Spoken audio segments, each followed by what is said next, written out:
So now I'm going to be explaining a very important article from 2008. The reason that I explained this old article because it has been cited many times, and also in the next lectures that I will be talking, I will use as a reference. So that's why this article is highly important. And also it is written by Moyer, who is in Allen Institute, I guess. And so this article is really important. And it is the work of Wei Lu. He works in he works in a university in Singapore.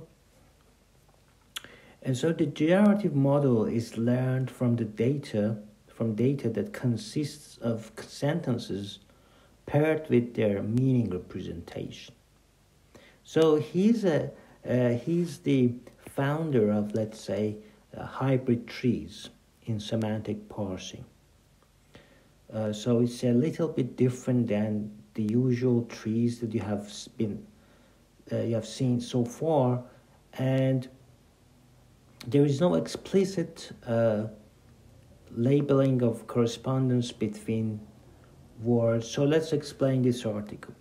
First of all, the generative model is learned from data that consists of sentences paired with their meaning. There is no explicit labeling of correspondence between words and meaning tokens that is necessary for building these hybrid trees. So this creates a challenging hidden variable learning problem that we address with the use of an inside-outside algorithm.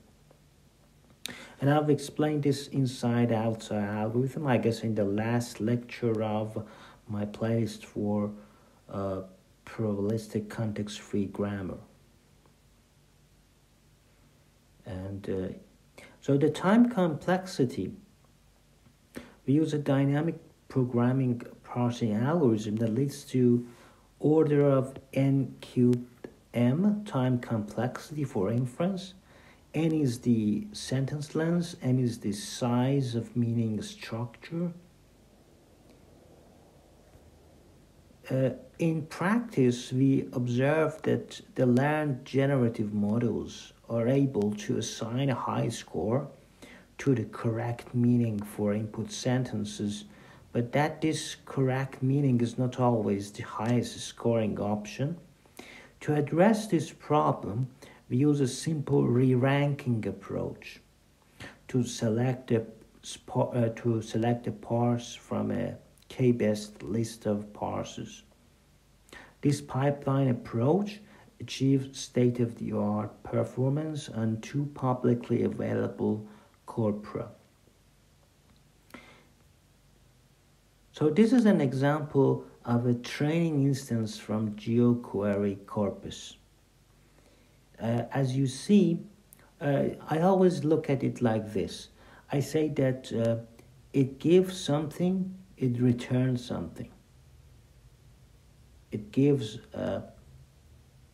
so I will explain it like this, that this is a meaning representation. So your meaning representation production, your production rules is that query is answer of num. So if you give answer number to that, it gives you query. For example, river all or location river gives you state. So if you give river, the output of that is a state. I always look at it like this. So you can think that the type of that is state, or you can think if you are working on, for example, in functional programming, you can think about it as an input-output.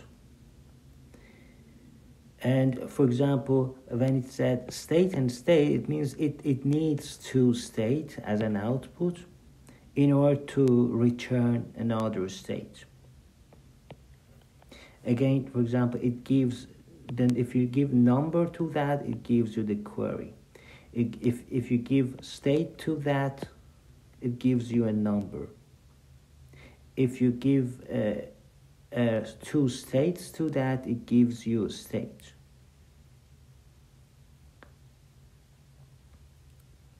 So so this is the meaning representation that we are talking about, and we call it, for example, we have three components: a semantic category,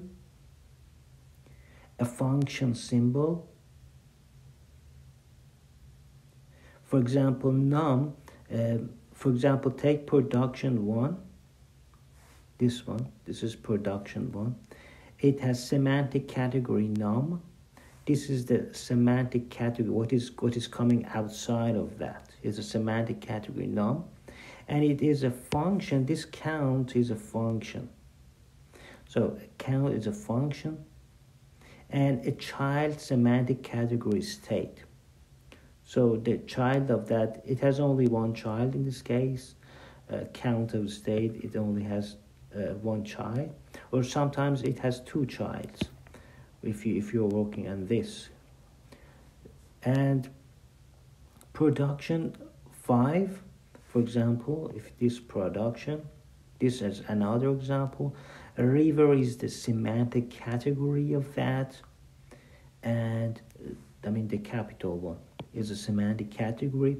So this river is just a function, and all here is constant. For example, in lambda calculus, there is something called constant. Here is constant. It gives constant. So there is a similar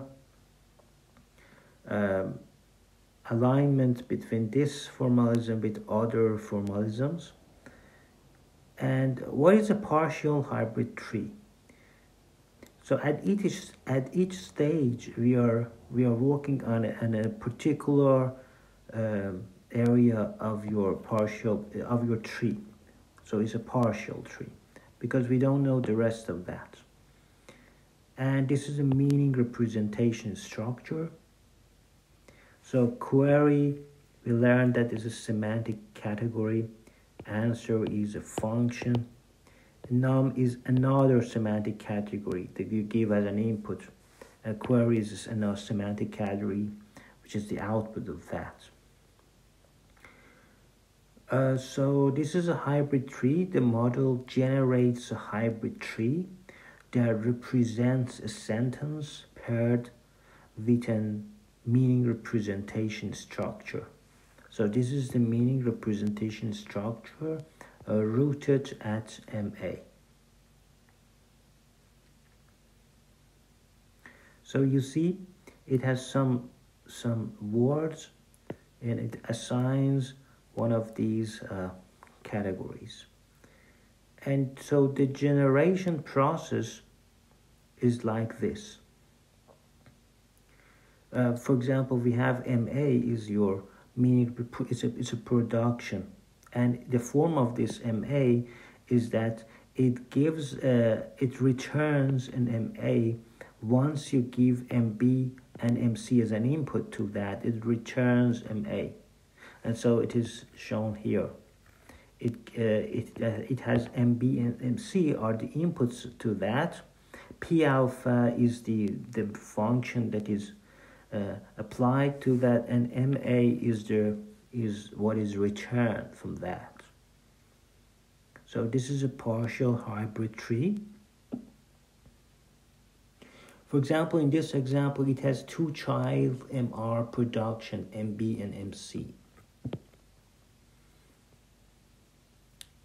So let's calculate with several independent assumptions the probability of generating such word sequence and meaning representation. This tree structure, this partial tree, is the product. As you see, it's like other things, but it is hybrid. So it's like what you have seen before. So we are multiplying the probability of MA. It's like a graph, probabilistic graph theory, probabilistic graphical models that you multiply those whatever you have, whatever potentials that you have. For example, here the probability of MA is multiplied by the probability of MA conditioned on MA times the probability of W1 MB W2 MC conditioned on MA. So times this. So you see, these clicks, let's say potentials, these potentials, we're multiplying them together to get the probability of the whole tree. So let's carry on. Times the probability of MB conditioned on MA. So this one, MB conditioned on MA, and the argument of that is 1, because these are two arguments, 1 and 2, times the probability of MC, and argument 2, times the probability condition on MC.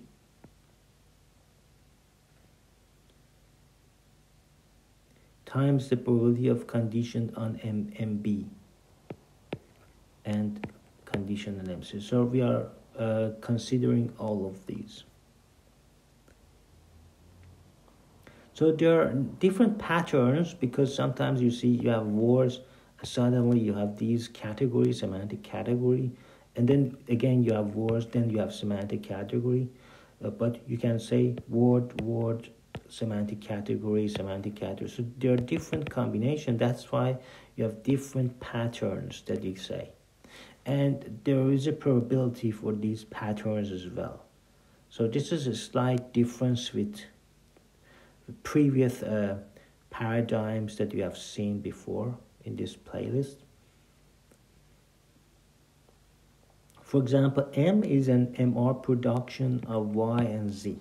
Also, I explained that.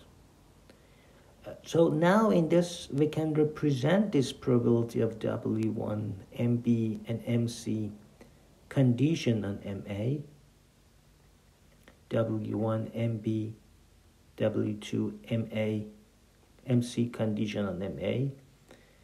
So this probability is like the probability of M going to W, then something, then W, then some semantic category, and finally, of course, you multiply by AND.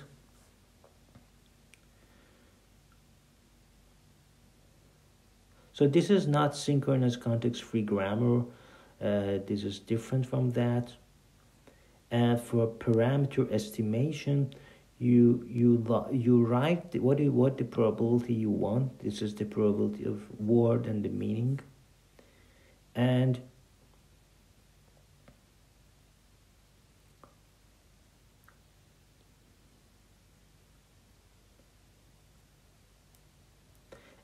the sum of all these hybrid patterns is equal to 1. So sometimes you want to know the probability of TK. This semantic category, for example, is MM. So TK is M. And or a natural language word, or this one. So what is the probability of that given conditioned on MA? This is a unigram, but sometimes it is a bigram model, like what is the probability of this category, semantic category, conditioned on previous rule and previous semantic category.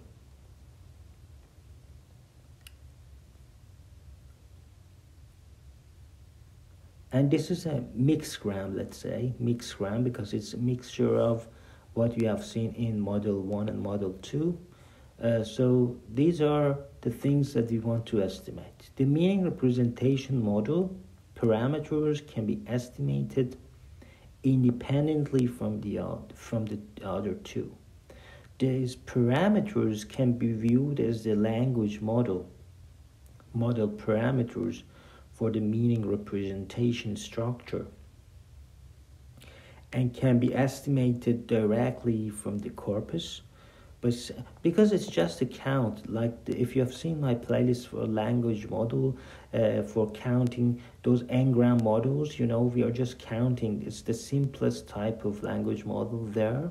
Now here we are just reading it because we are reading off, because it's just the counts of occurrence of meaning, representation, productions.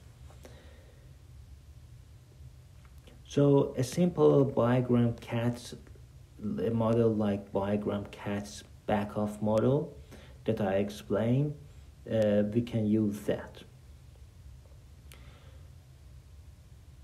And learn the remaining two categories of parameters is more challenging.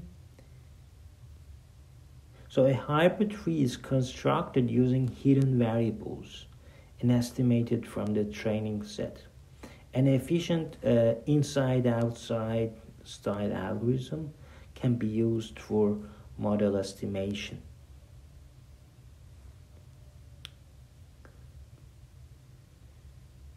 I've explained inside-outside algorithm on my last lecture of probabilistic context-free grammar.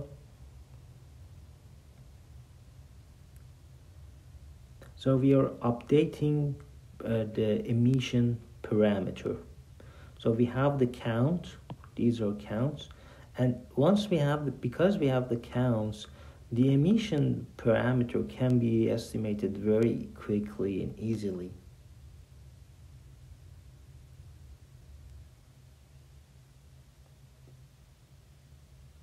And we can re-estimate the parameter like this.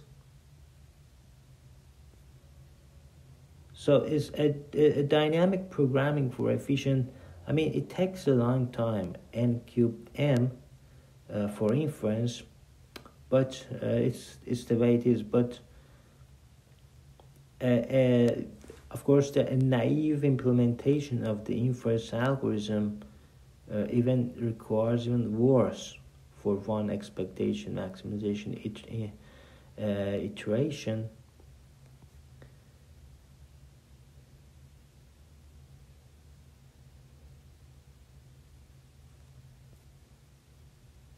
And for the decoding, we want to find the optimal meaning representation given a new natural language sentence.